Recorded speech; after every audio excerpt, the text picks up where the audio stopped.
Dahil nagsabi ng totoo si Colonel Grijaldo at kayo ay napapasama sa publiko. Wow, wow, how ruthless this Quadcom is, no? Sobrang abuse of power talagang ginagawa itong mga tao na ito. Maliban po kay General Villanueva, ito pong active Police Colonel Grijaldo, nilipat din pala sa House of Representatives sa kabila po ng kanyang medical condition. Sen, meron po kayong shinare na larawan sa inyo pong Facebook at nag-viral po ito. Sobra talaga, MJ at Admar. Sobra na yung ginagawa nila. Yun nga, kinisyon ko pa rin nga yung aming liderato sa Senado, no?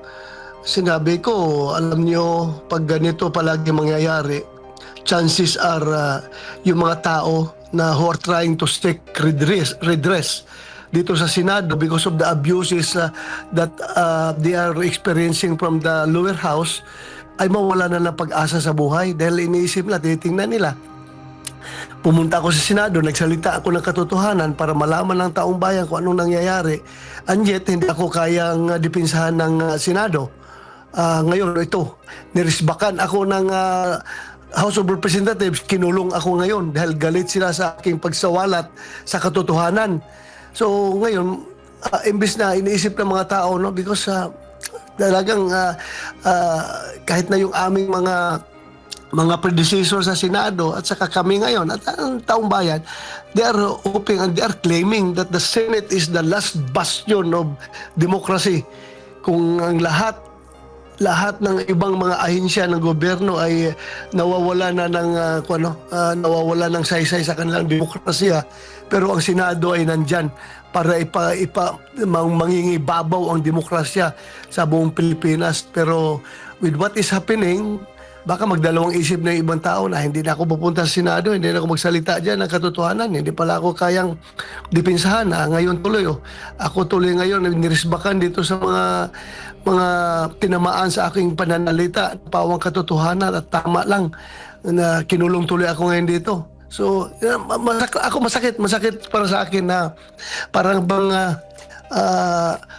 ganun na lang sila ka-powerful at ang Senado ay walang magagawa tungkol sa mga ganung klaseng bagay na mga pang-aabuso, no? Ang tao ay nakikiusap na with his current medical condition na bagong opera, inoperahan yung shoulder niya, kung pwede hanap na lang sila, kung hindi pwede sa PNP General Hospital sa Camp Crame, kahit anong hospital na lang sa government-owned hospital na pwedeng siyang dalhin doon, pumili lang HOR, House of Representatives, kung saang hospital gusto niyang ilagay para naman yung kanyang operation wounds, no, na dumudugo pa, open wound pa, ay mabigyan ng medical attention. Ang ginawa, talagang pinaparanas sa kanya yung gaano ka-ruthless ang House of Representatives. Kinulong siya doon sa kulungan yung kinulungan kay Atty. Zulaika Lopez. Ganun, gusto lang talaga nilang mag-power tripping ba na ikaw gumawa ka ng nakakasama sa amin, kaya magdusa ka, kulong ka namin dito.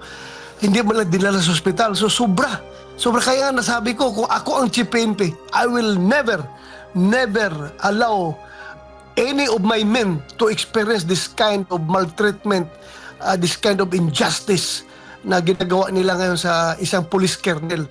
Paano na lang ang ordinaryong tao? Kung itong police colonel ay ginagano nila, binababoy nila, paano lang yung ordinaryong tao? Antuteng ha, Edmar, MJ. Yung power of contempt ng Senado at ng lower house, ng Kongreso in general, yan, ang rational behind yan is to make sure na siya ay makaka-attend sa hearing. Yan ang power of contempt yan. Just in case, sabi mo, umiiwas sa hearing kasi nandun sa hospital, inoperahan ang shoulder. Kung gusto mo siyang mag-appear, ang pag-cite mo ng power of contempt is for him to force him to appear before the hearing. At kung wala na kayong hearing, natapos na, wrap up na yung hearing,